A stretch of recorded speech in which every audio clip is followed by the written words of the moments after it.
وَإِذْ قَالَ إِبْرَاهِيمُ رَبِّ اجْعَلْ هَذَا الْبَلَدَ آمِنًا وَاجْنُبْنِي وَبَنِيَّ أَن نَّعْبُدَ الْأَصْنَامَ۔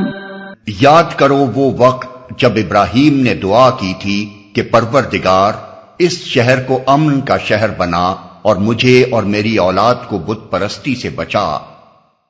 جب ابراہیم نے دعا کی تھی۔ عام احسانات کا ذکر کرنے کے بعد اب ان خاص احسانات کا ذکر کیا جا رہا ہے جو اللہ تعالیٰ نے قریش پر کیے تھے، اور اس کے ساتھ یہ بھی بتایا جا رہا ہے کہ تمہارے باپ ابراہیم علیہ السلام نے یہاں لا کر کن تمناؤں کے ساتھ تمہیں بسایا تھا، اس کی دعاؤں کے جواب میں کیسے کیسے احسانات ہم نے تم پر کیے، اور اب تم اپنے باپ کی تمناؤں اور اپنے رب کے احسانات کا جواب کن گمراہیوں اور بدعمالیوں سے دے رہے ہو۔ اس شہر کو یعنی مکہ۔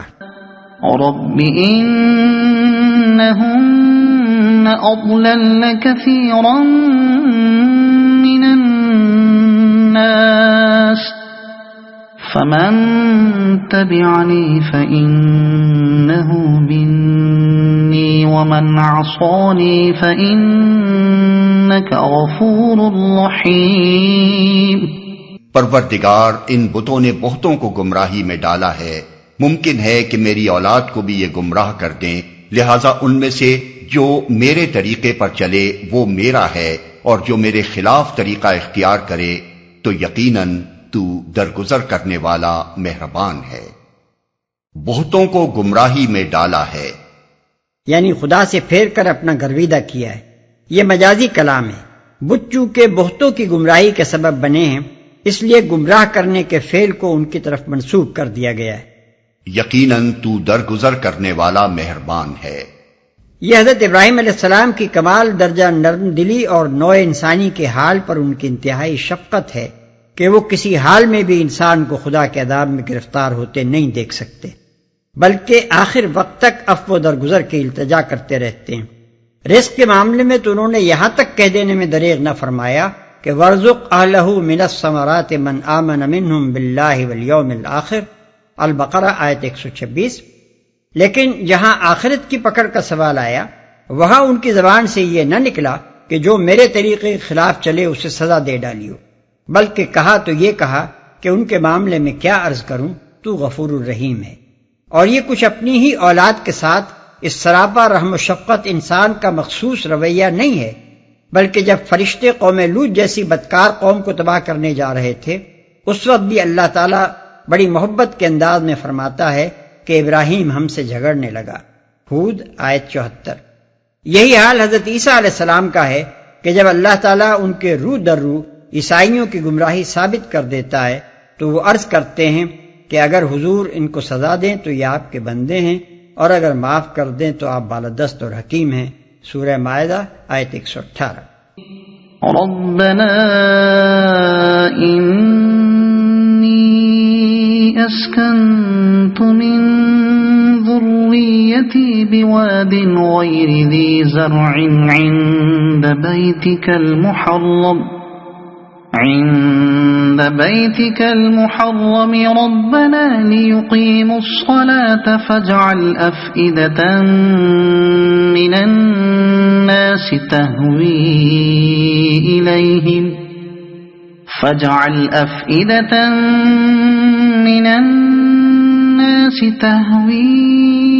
إليهم وارزقهم من الثمرات لعلهم يشكرون۔ پروردگار میں نے ایک بے آب و گیاہ وادی میں اپنی اولاد کے ایک حصے کو تیرے محترم گھر کے پاس لا بسایا ہے۔ پروردگار یہ میں نے اس لیے کیا ہے کہ یہ لوگ یہاں نماز قائم کریں، لہذا تو لوگوں کے دلوں کو ان کا مشتاق بنا اور انہیں کھانے کو پھل دے، شاید کہ یہ شکر گزار بنے۔ انہیں کھانے کو پھل دے۔ یہ اسی دعا کی برکت ہے کہ پہلے سارا عرب مکے کی طرف حج اور عمرے کے لیے کھنچ کر آتا تھا، اور اب دنیا بھر کے لوگ کھنچ کھنچ کر وہاں جاتے ہیں۔ پھر یہ بھی اسی دعا کی برکت ہے کہ ہر زمانے میں ہر طرح کے پھل، غلے اور دوسرے سامان رزق وہاں پہنچتے رہتے ہیں، حالانکہ اس وادی غیر ذی زرع میں جانوروں کے لیے چارہ تک پیدا نہیں ہوتا۔ ربنا إنك تعلم ما نخفي وما نعلن وما يخفى على الله من شيء في الأرض ولا في السماء. پروردگار تو جانتا ہے جو کچھ ہم چھپاتے ہیں اور جو کچھ ظاہر کرتے ہیں، اور واقعی اللہ سے کچھ بھی چھپا ہوا نہیں ہے، نہ زمین میں نہ آسمانوں میں، اور جو کچھ ظاہر کرتے ہیں. یعنی خدایا جو کچھ میں زبان سے کہہ رہا ہوں وہ بھی تو سن رہا ہے، اور جو جذبات میرے دل میں چھپے ہیں ان سے بھی تو واقف ہے. اور واقعی اللہ سے کچھ چھپا ہوا نہیں ہے. یہ جملہ معترضہ ہے جو اللہ تعالیٰ نے حضرت ابراہیم علیہ السلام کے قول کی تصدیق میں فرمایا ہے. الحمد لله الذي وهب لي على الكبر إسماعيل وإسحاق إن ربي لسميع الدعاء رب اجعلني مقيم الصلاة ومن ذريتي ربنا وتقبل دعاء. شکر ہے اس خدا کا جس نے مجھے اس بڑھاپے میں اسماعیل اور اسحاق جیسے بیٹے دیے. حقیقت یہ ہے کہ میرا رب ضرور دعا سنتا ہے. اے میرے پروردگار، مجھے نماز قائم کرنے والا بنا اور میری اولاد سے بھی ایسے لوگ اٹھا جو یہ کام کریں. پروردگار میری دعا قبول کر. ربنا اغفر لي ولوالدي وللمؤمنين يوم يقوم الحساب.